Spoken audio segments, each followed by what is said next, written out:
Hello everyone, Friday, June 4th, 2021. Of course, Wednesday was New Comic Book Day, which means right now it is time for the new comic book video.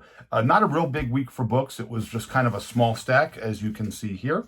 So we're going to be going over a few other things, and I kind of have a surprise after we show the books that I'm sure people are going to enjoy. So let's jump right into the books, shall we? From Marvel Comics, Star Wars, War of the Bounty Hunters, #1. And then it's kind of early in the morning, so there's a lot of glare coming out of the window, so I apologize in advance if you're having a hard time seeing the books. Iron Man Annual #1. And that was it for Marvel. Not a real big week for Marvel. I'm kind of cutting back on some of the things I buy. Just kind of concentrated on certain things right now. Next up from DC Horror, like DC Horror storylines, which have been pretty good. The Conjuring storyline, The Lover, #1 of 5. Not a Conjuring fan as it relates to the movies, but we'll see what the comic book brings. The next Batman, Second Son, #3 of 4. One more issue left of this storyline.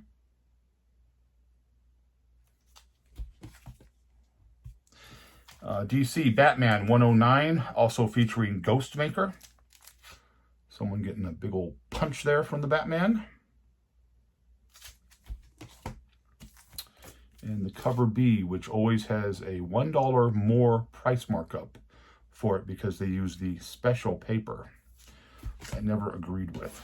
That was it for the mainstream Marvel DC. Next up, Proctor Valley Road #1, second print. Really cool looking cover right there. The storyline's good. That cover was real wicked, so I saw that. I was like, you know what? I got to get that.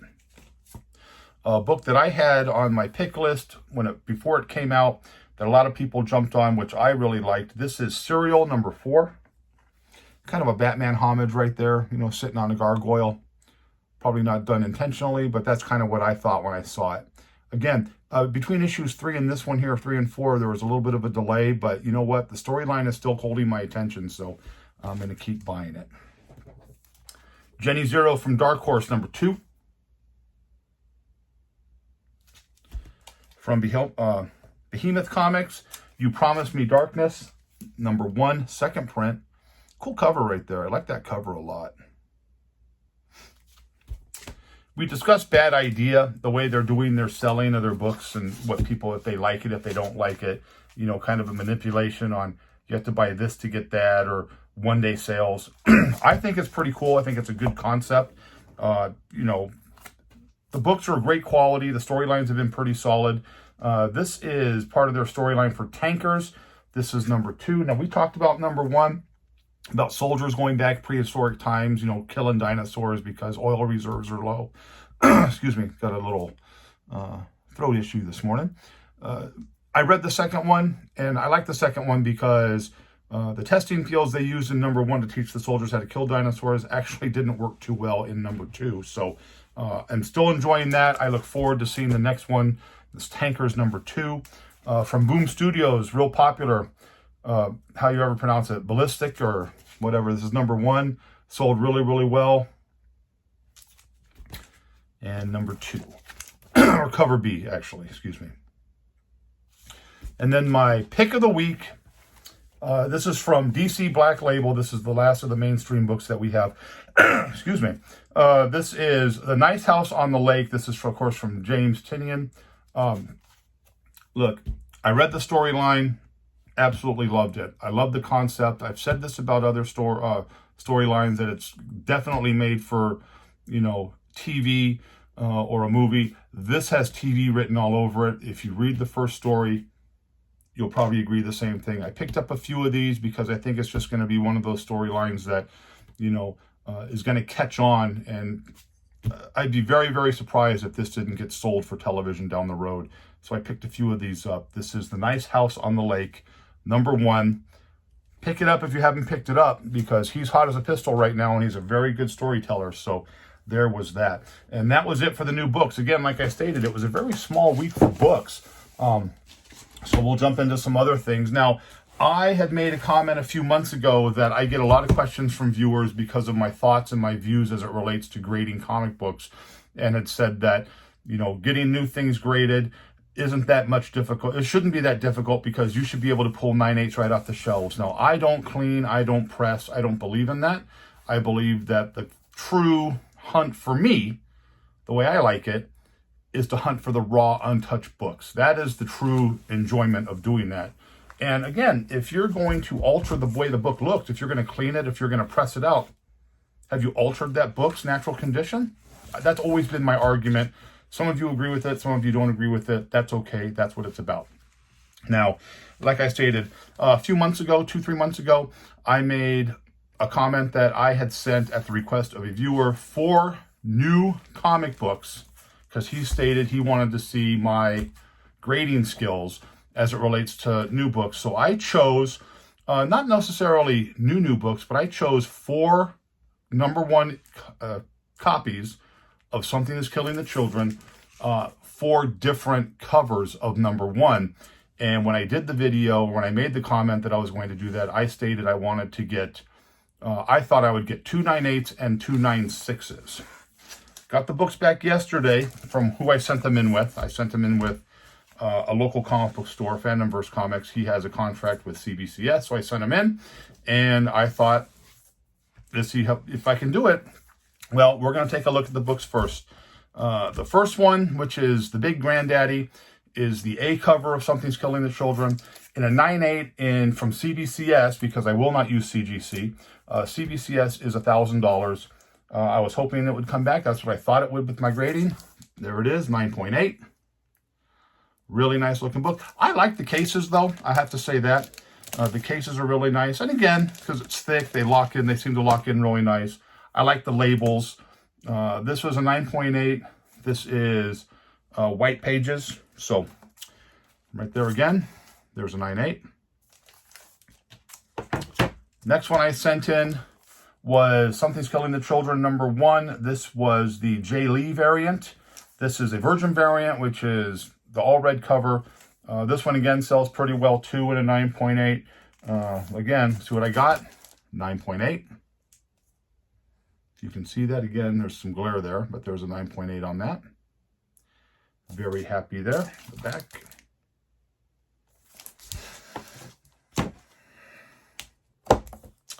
Next up, we have one that's really popular with collectors. This is the Jenny Friesen unlocked retailer variant, Virgin variant, which sells really well. Again, 9.8. Anything Something's Going to Children, 9.8 sells really, really well. And I got a 9.8.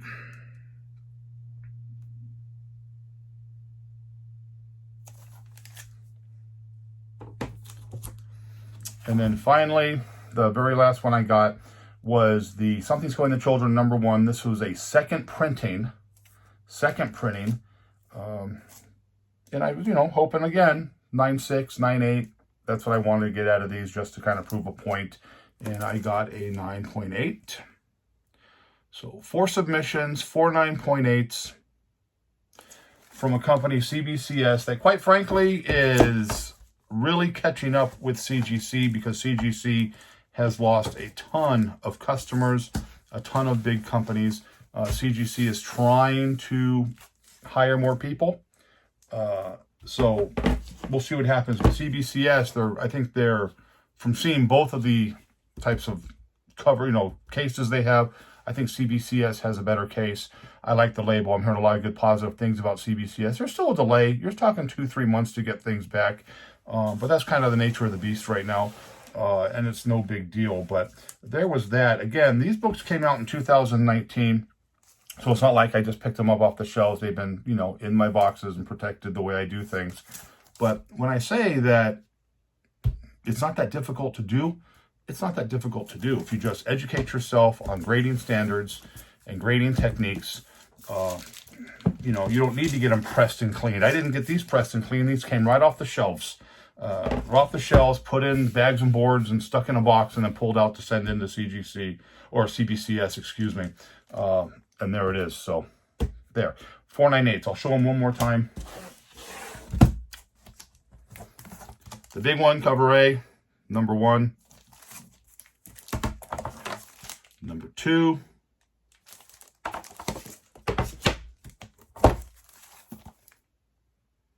The Jenny Friesen version, and the second print, which is hard because the second print has like that red background. Things pick up really good, so I was very happy with that there. So there is the books. Hope you enjoyed that. So I had made a comment about this book here a while back, looking for information because it was hard to find information on. This is Ghostbusters, number 14. This is the 1 in 10 Jones variant from 2012. If you can't see it that well, it's just kind of the taxi driver variant, they call it. And I have been trying to get information on this book because there's not a lot of it out there. There's a couple on eBay that are in the $400 to $600 range. And so what I was able to do is research, and found out that the official print run for this is around 550 copies of this book that was released. 550 copies, roughly. But there's a guy who's out of, I believe, New York, who specializes in trying to find the hard to find. And he had an article online that talked about this book, saying that he believes it might even be half of what the number was actually mentioned. So that would be, 250, 275 of these books out there, which would make it extremely, extremely rare. And this is a real high-grade version of this book right here. So there's that right there. If anybody sees any of these, if any of you have one of these, I'd love to see a picture of it in the comments, just to see, if anybody else has that book. So there was that. We have some books that we'll show, just, again, grabbing a box, whatever. First of all, I showed these once before. This was back in August of 2020 when Clayton Crane came to Las Vegas. I got some stuff signed by him. There's Miles Morales right there with the nice blue signature right here. He has a pretty nice looking signature. I'll give him that much. Venom number 21. Really cool skull cover. And the signature on that is the red signature right there on the bottom. And then one of my all-time favorite covers, and then it looks really good with the yellow ink. This is Basket Full of Heads number 2 from DC Black Label. Right there, and you can see that kind of reminds me of like the Morton Salt Girl. But there's the yellow signature right there. Really came out nice on that. So there was that. And then I will just now grab some books. Again, I don't know if I've shown some of these or not. I was just grabbing some stuff because people always ask me to show more books. So here we go. Star Spangled War Stories, number 66. This is from 1958. There's that there. Get a little bit more light here. There we go. A little bit more light there so you can see it. Star Spangled War Stories.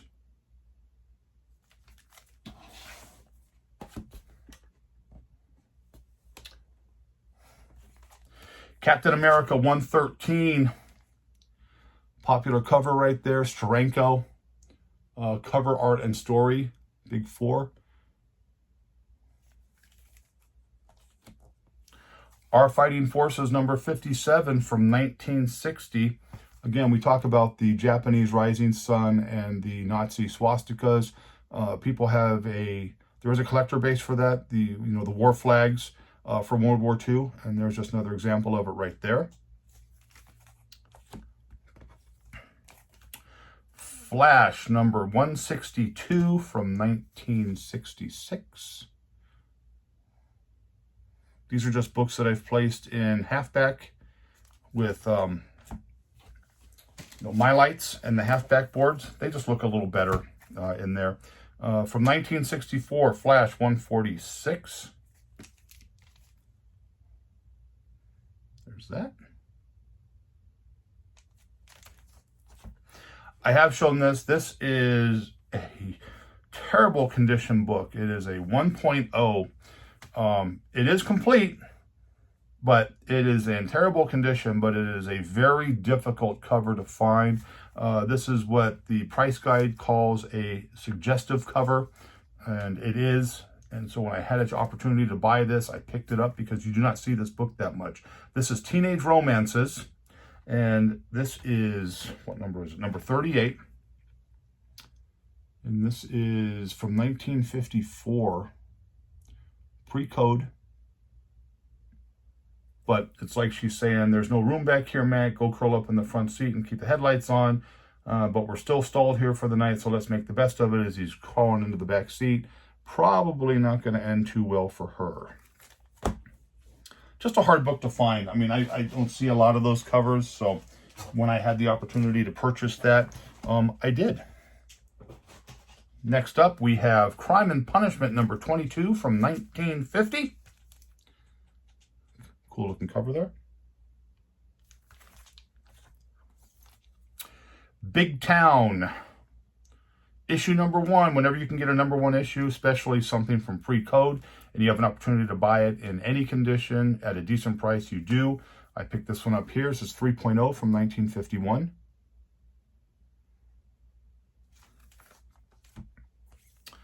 Adventures in 3D. The thing about this book here, I have shown this before. This is a mid-grade copy. Again, this is another number 1. This is from 1953, so it is pre-code. And this is with the 3D glasses still attached. The original glasses still attached inside, so that makes it really, really nice. From 1952, Crime Does Not Pay, number 111. Is that there? Love the old covers on this, just really, really nice. This is another one, not in the highest grade condition, but from 1948. This is Pretty Boy Floyd on the Spot. This is what they call the fall issue. Again, you know, gangster, girl in bondage, police breaking in. What else do you want? This is a fairly recent purchase for me here. I picked this up from Brian over at Cosmic Comics. Thank you, Brian, again for this. This is from 1947. Not a high-grade book, but this is Movie Comics number 3. And it's got old Mickey Rooney on the cover, and that's why I bought it, because I love, you know, 40s, 30s, 40s, 50s movies.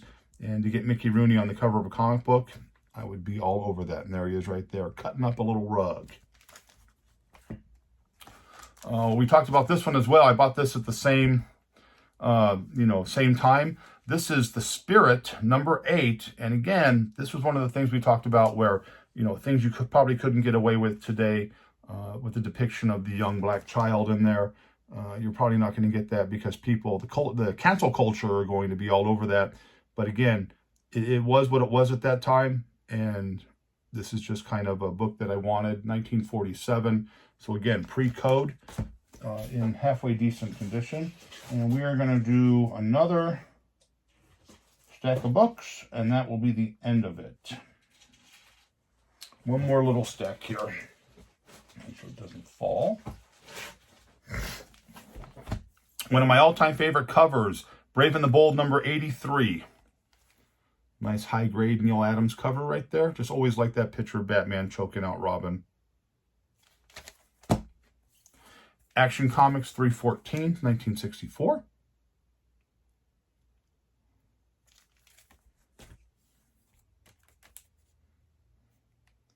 This is Tales to Astonish, number 84. Kirby art and Stan Lee story from 1966. Little Submariner right there. Still has really good color on that. Amazing Spider-Man 110, 1972.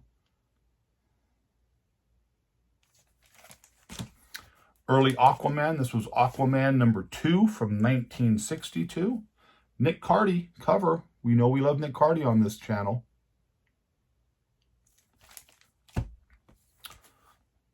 (1954) Tales of Horror, pre-code. Towards the end of the pre-code. This is in 54, which is coming up to the end of that. Not a high-grade book. 1.8 I graded this from 1954. But again, these are getting harder and harder and almost impossible to find. So if you have the opportunity to find one, pick it up. Wild Bill Hickok, number 1. Again, we talked about that, a number 1 issue from 1949. Again, it's not a high-grade book by any stretch of the imagination, but it is a number 1. And I love Westerns, but again, you have the whole thing. Western, you know, girl with a gun. Why would you not want to add that to your collection? Batman 153. Got a little Batwoman and Batgirl action on this one here, 1963.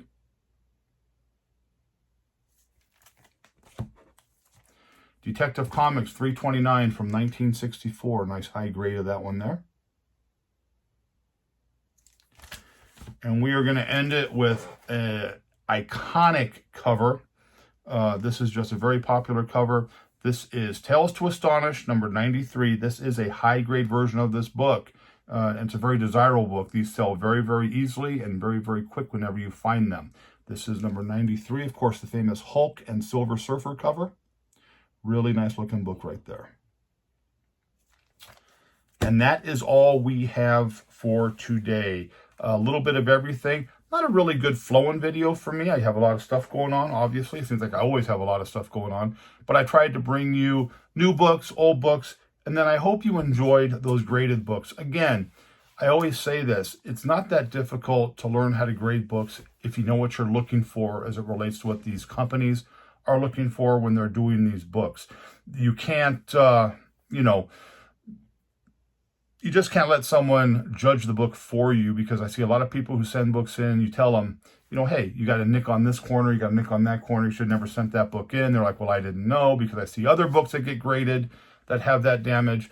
Learn to look for what you're looking for. Again, it doesn't take much but a good lighting system, a magnifying glass, a black light to make sure it hasn't been touched up or refurbished in any way or color touched, and you'll save yourself a ton of money. Again, I did this as a request. It's not something that I do a lot of, but there it is. So I hope you liked the video, but as always, if you didn't, nothing I can do for you. Have a great, great day. If you're not a subscriber to the channel, please hit that subscribe button. If you are a subscriber, thank you very much. Hit the bell so you know when the new videos come out. Happy hunting, and I will see you in a few days.